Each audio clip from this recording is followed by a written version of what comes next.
So as I was perusing down these social media streets, I said this is enough for me to want to share some sensibility. All right, let's get into it, shall we?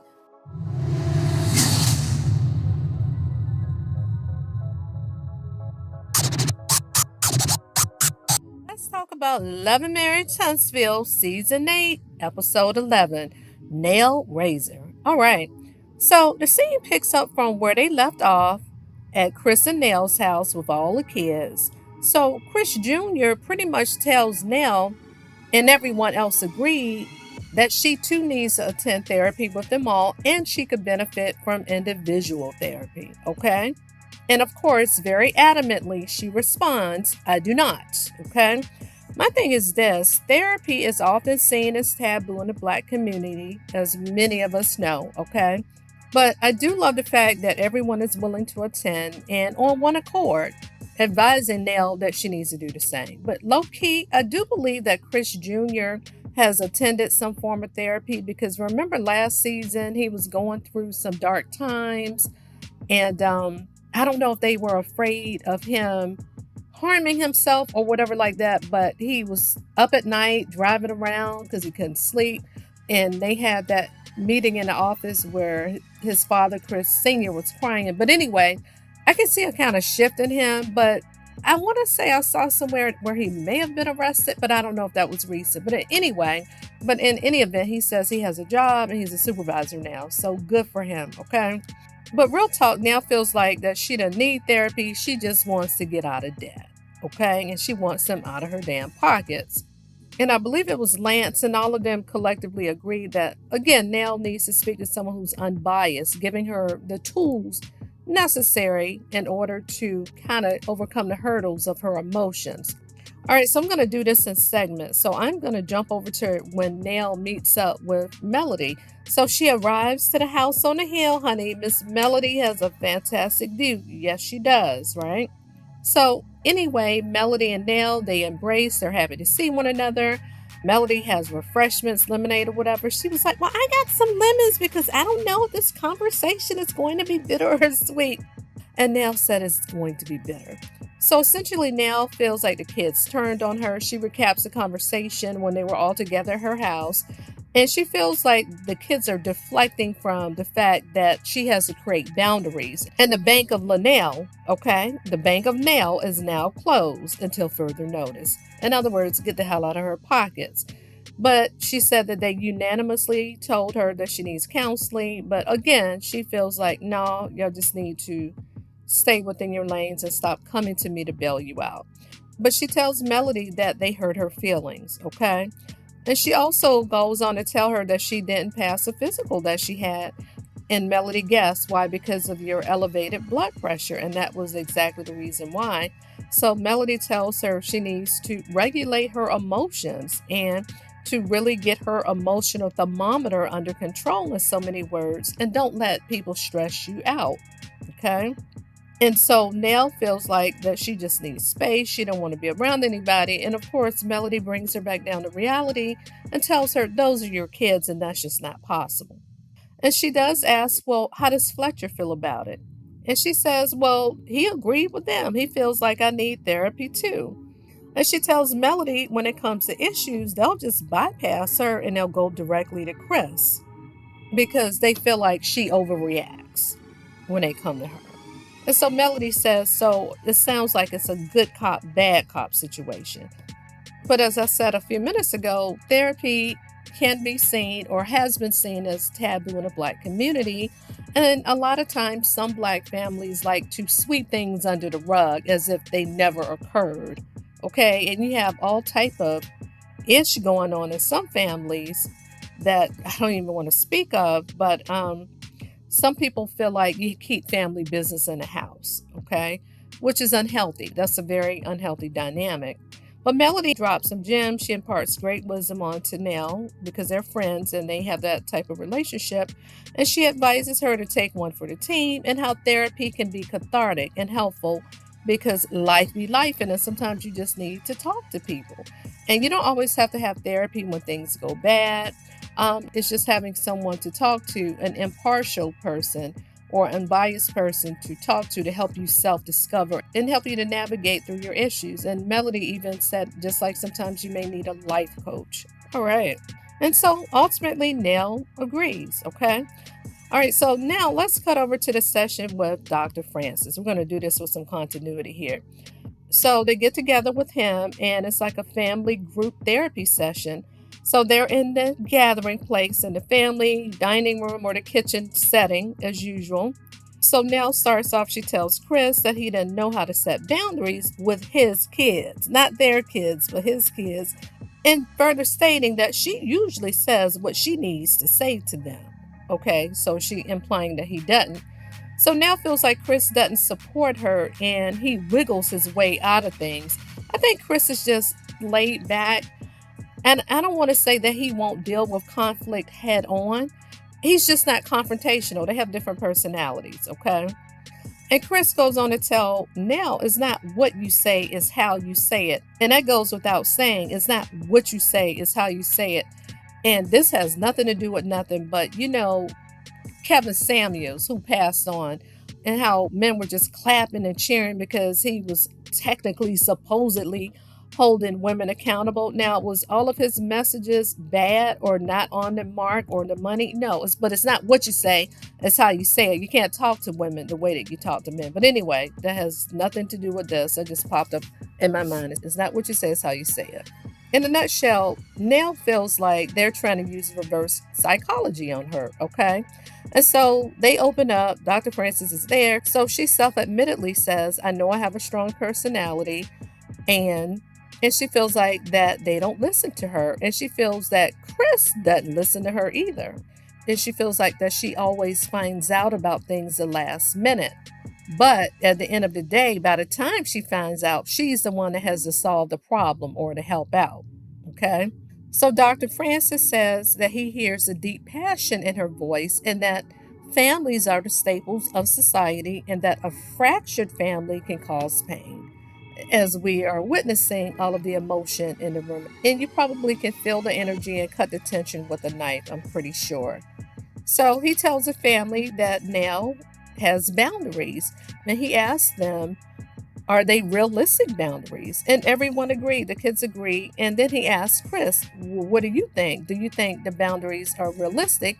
He says they're nothing out of the ordinary. And he says, do you mutually agree? And he was like, yeah, he's in support of the boundaries that she's setting, and they're on one accord. And so Dr. Francis says, well, what's the difference between your mom listening to you and your dad listening? Okay.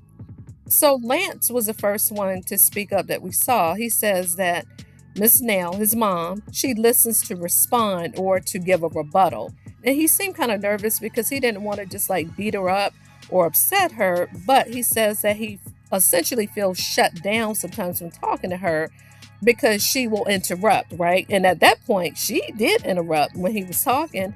And she was clearly frustrated and just said, because by the time I come along or whatever, I'd be like, I told you so.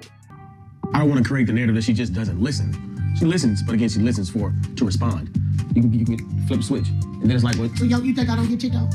But it's not, but at that point, it's not for you to be ticked off. You think I don't get ticked off about whatever it is on the other end that you're gonna say or do, especially if it's something I done already told you so? If I'm quick to tell you that I done told you so, why do it? Don't question me no more than when I go to dad first, don't question me.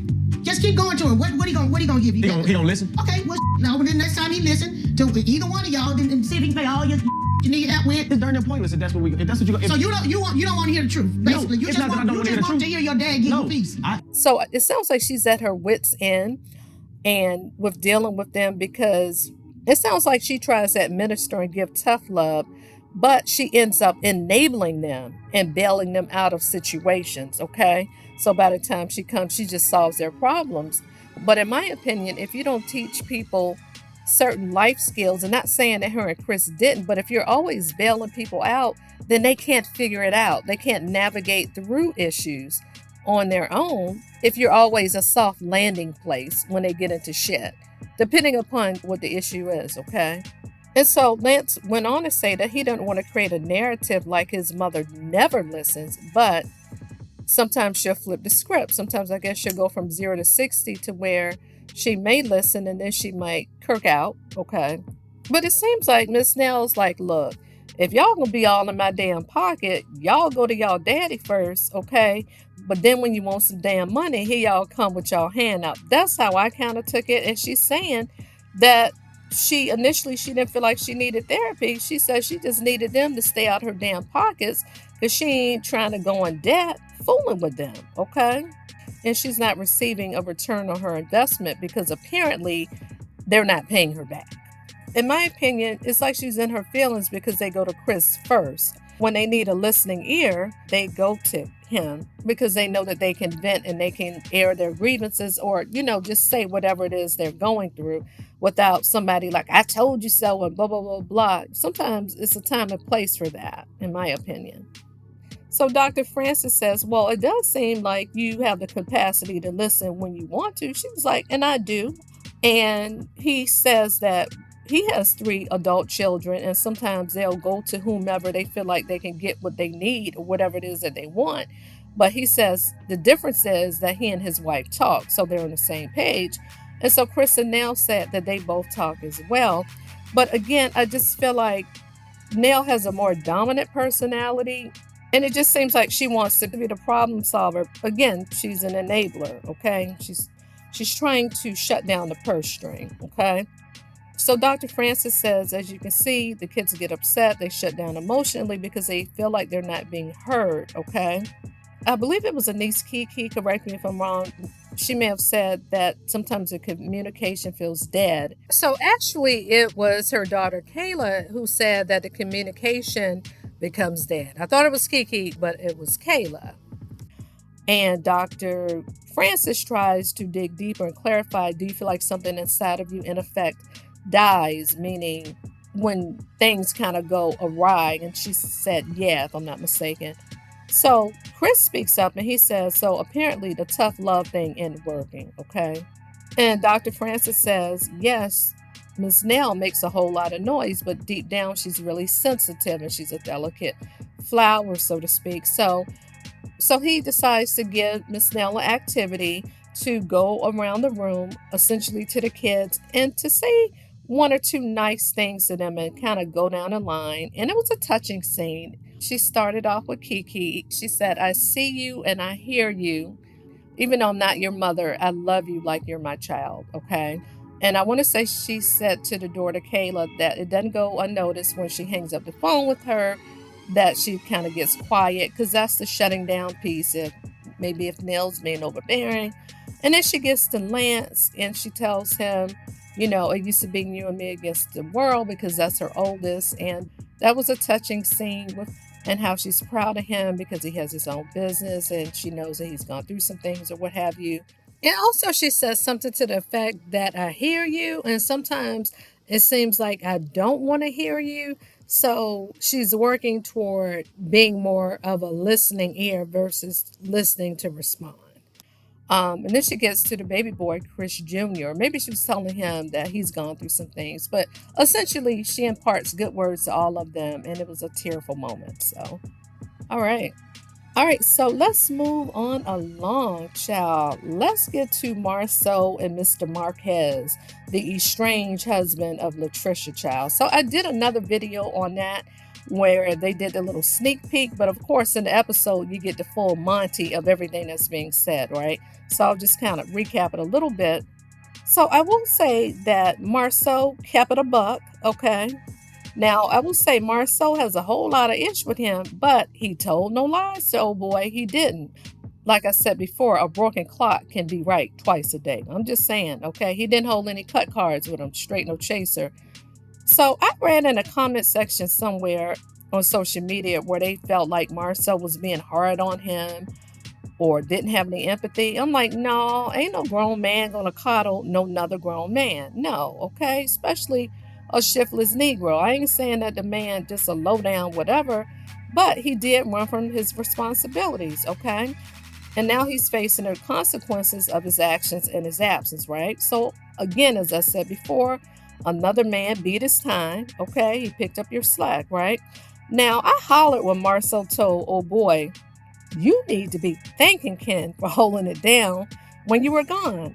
Now, I did find it interesting. He thought that he could neglect Latricia, do his thing, move out, and she was just supposed to sit around twiddling her damn thumbs, waiting on him. Child, it don't work like that. She's like, no, no, no, not today, bruh, not today, okay? Now, I do feel like Marquez is operating in his ego. It's like he don't want her, but he don't want no damn body else to want her either. See, isn't that typical of some men? Like, he just gonna put her and the kids up on the shelf, run out, do his own thing. So anyway, part of me wonders if he mistreated her because I ain't forgot when Stormy called his ass Mister. So I'm like, was he walking around like a damn chip on his shoulder? It seems like he act like he was a prize, like he think he cute a little bit. Child, I'm like, if you don't carry your good looking wannabe ass on, child, don't nobody got time for that. So back to Marcel, I found it interesting in a confessional when he compared their situation to Martell and Melody. The only similarities is that both of those relationships parted during a panorama. That's it, that's all, okay? And then he tried to compare Marquez to Martell. I'm like, okay, I think they're both probably narcissistic. We don't know the full story about how he treated Latricia, but we can kind of suspect he was definitely an a-hole to her, especially when she lost both her damn parents and he won't dare to console her or to be there or to show any damn empathy, which he later admits when they get together in their scene. But I'm like, how in the hell does Marquez remind you of Melody? Because he called Marquez passive. Melody sure as hell won't passive. She was definitely very intentional when she left Martell, and as well, she should have left his egomaniacal, narcissistic arse, allegedly, in my opinion. Shit ain't no allegedly. Yeah, she should have left his ass and did and divorced him. So, what is he trying to say that since Melody left the family, well, she didn't leave her family. She just divorced Martell. She didn't divorce her damn kids, okay? Because they have joint custody. So, no, it ain't the same situation. That man totally left his kids. So, I'm thinking, did he even help her out financially? Talking about Marquez. I don't know how in the hell Marceau tried to make that comparison. Apples and oranges. He just want to get a scene with Melody so she can cuss his ass out. That's the only thing I can think. But anywho, I'm like, boy, bye. But anyway, but did y'all peep how Marquez said that Ken worshiped the ground that Latricia walked on? And Marceau was like, somebody should. I was like, oh, he really twisting that knife, ain't he? He was like, you didn't, basically. Okay, you didn't want her. And again, you pissed at another man beating your time and loving on her right. Okay.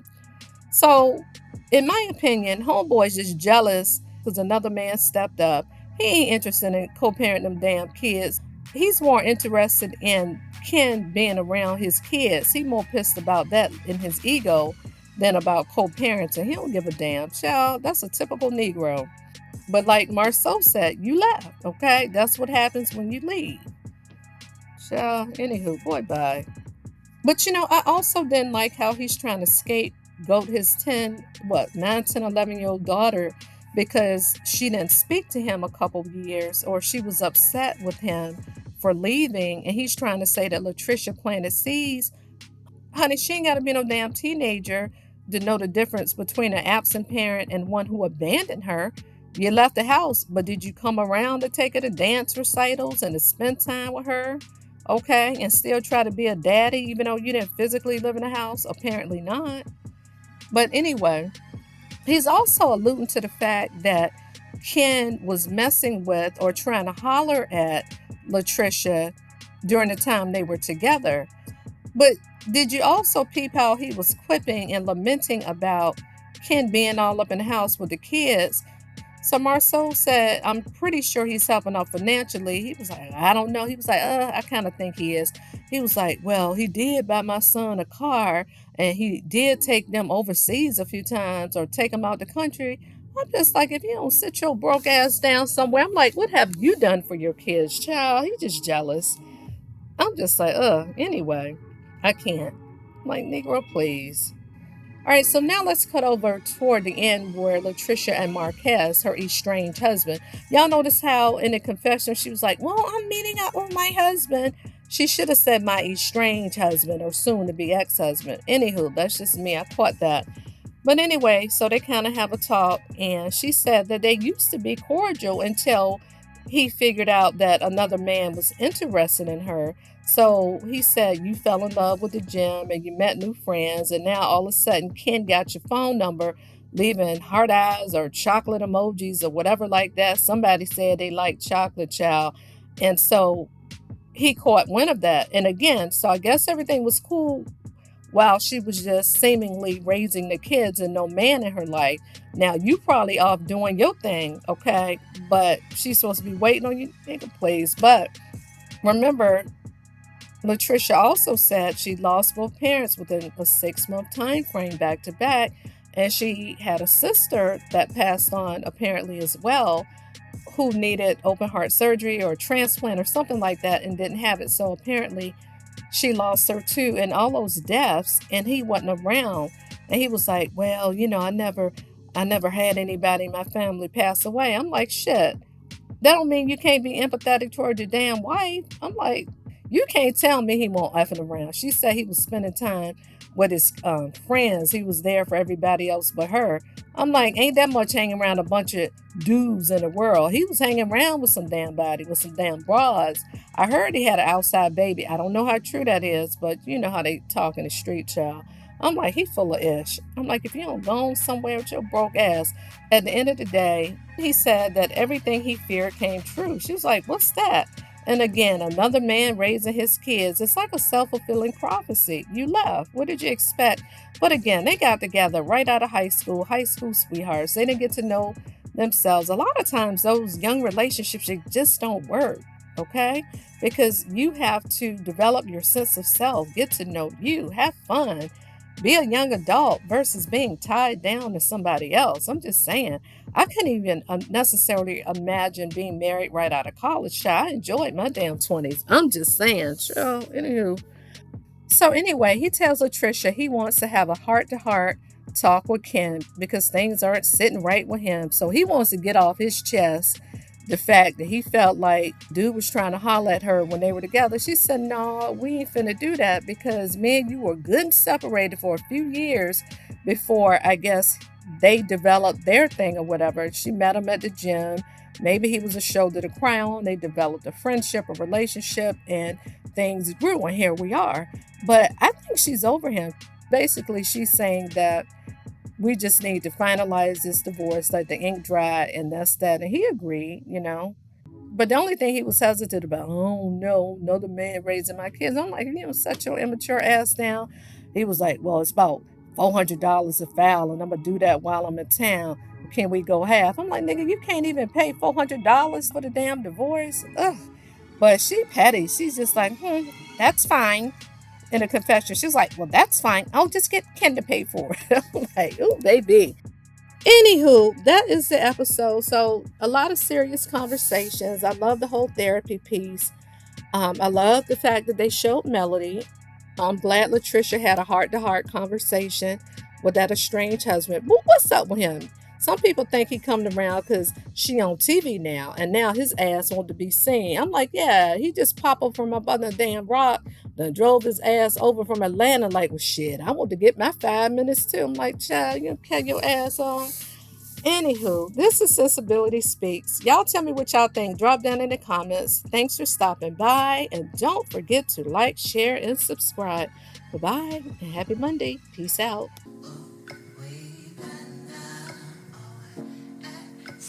My